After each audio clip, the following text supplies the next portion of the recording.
మీరు మాట్లాడిన మాటలు ఎన్ని మాటలు అబ్బబ్బబ్బా అధిక ధరల మీద మీరు మాట్లాడిన మాటలు 2014 కంటే ముందు మీరు మాట్లాడిన మాటలు కొన్ని రికార్డులలో ఉన్నాయి. ఎక్కడి నుంచి ఎక్కడ తీసుకుపోయారు మీరు? ఏవి నియంత్రణలో ఉన్నాయి? సామాన్యులు వాడేటువంటి దినసరి సరుకుల నుంచి మొదలు పెడితే డీజిల్ పెట్రోల్ గ్యాస్ నుంచి మొదలు పెడితే ప్రతి వస్తువు మీద ఈరోజు విపరీతమైనటువంటి ధరలు పెరిగిపోయినటువంటి స్థితిలో ఉన్నాం. దేశంలో సగటు ఎంప్లాయబిలిటీ అనేటువంటిది పడిపోయింది. అదేవిధంగా కొత్తగా భారీ పరిశ్రమలు మీరు పెట్టింది లేదు, కొత్తగా ఉపాధులు కల్పించింది లేదు.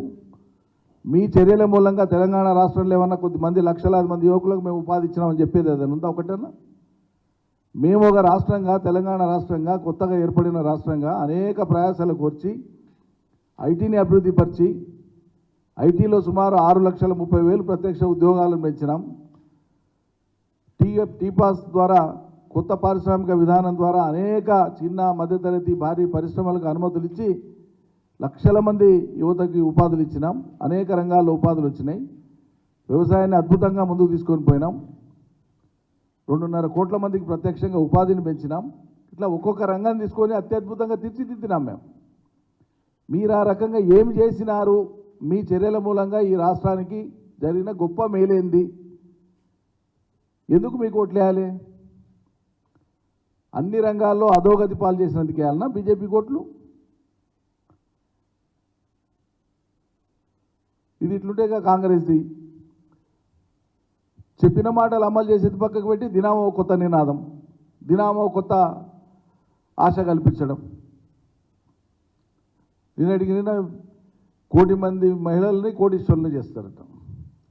విననికే నినాదం ఆకర్షణీయంగానే ఉంది. 1 కోటి మందిని కోటీశ్వరులు చేస్తామనేది ఎత్తి ప్రాస కలుస్తుంది. ముందు మీ చర్యల మూలంగా మీ హామీలు నెరవేర్చని కారణంగా రాష్ట్రంలో ఉండేటువంటి రైతులు ప్రజలు బిచ్చగాలు అవుతున్నారు, ఆత్మహత్యలు చేసుకుంటున్నారు, పంటలు ఎండిపోతున్నాయి. గొర్రెలు పశువులు మేకలకు మేపుతున్నారు ఎండిన పంటల్ని, నీళ్లు లేక కరెంటు లేక.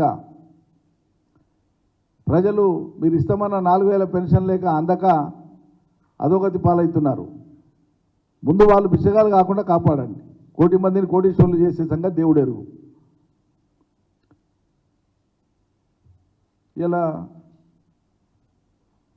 రాష్ట్ర ముఖ్యమంత్రి రేవంత్ రెడ్డి గారు ఆయన ఏం స్థితిలో మరి నాకు అర్థమైతే కాదు. మరి ఈ రాష్ట్రంలో ఉండేటువంటి విఘ్నులు కానీ మానసిక నిపుణులు కానీ చెప్పాలి. ఎన్నిసార్లు చెప్పు మళ్ళీ అదే పాడిందే పాట, అదేదో గొప్పతనం అనుకుంటుండ్రో మళ్ళీ నాకు అర్థం కాదు.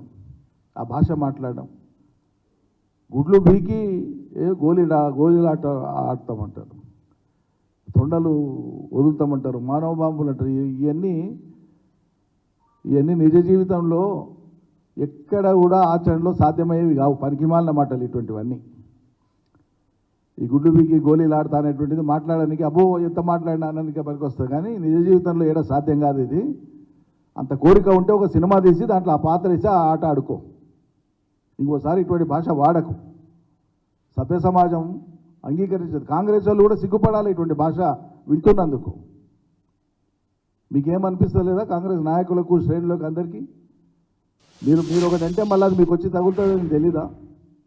మీరు బాల్ బంతికి గోడకేసి ఇసిరితే అది మళ్ళీ మీకే వచ్చి వెనక్కి వస్తుందని తెలియదా? ఎందుకు మాట్లాడుతుండ్రు? ఎందుకు మాట్లాడనిస్తుండ్రు? ఎందుకు నియంత్రిస్తలేరు? ఎందుకు సూచిస్తలేరు?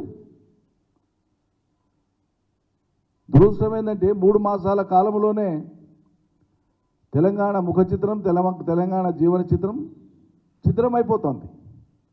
ఎవరు ఊహించలేదు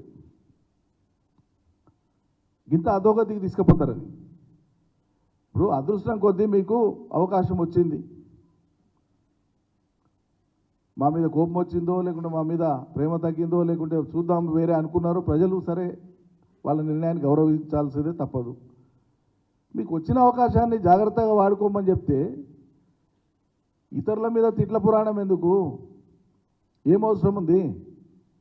మేము అనని మాటల్ని, మా పార్టీ అనని మాటల్ని మీరు ఆపాదించుకొని అనుకొని నేను ఇట్లా చేస్తా అట్లా చేస్తాను ఆ బీరాలు పలికేది ఎందుకే మేము అంటున్నాము ఎప్పుడన్నా? రేవంత్ రెడ్డి కాంగ్రెస్ పార్టీకి సలాం చేస్తాడు, సంతోషం. ఆ పార్టీలో ఉన్నప్పుడు చేయాల్సిందే. మరి బీజేపీకి ఎందుకు గులాం చేస్తున్నావా? బీజేపీ గులాం చేయకపోతే బీజేపీ నాయకులు ఇప్పటికీ 4 సార్లు మాట్లాడిండ్రు. ఇదే లక్ష్మణ్ గారు మాట్లాడిండ్రు, అంతకుముందు కిషన్ రెడ్డి గారు మాట్లాడిండ్రు. ఏం మాట్లాడిండ్రు? పార్లమెంట్ ఎన్నికల తర్వాత మీ పని అయిపోతుంది, ఇక్కడ ఏకనాథ్ షిండే పుట్టుకొస్తాడు, ఎవరో ఏకనాథ్ షిండే మీరు చూస్తారని మాట్లాడింది. మరి చేతనైతే లేదా? దొమ్మలు లేవా? ధైర్యం లేదా? బీజేపీని నిలువరించే మాటలు మాట్లాడావా? చేత కాదా? మేము అన్నాం ఆ మాట.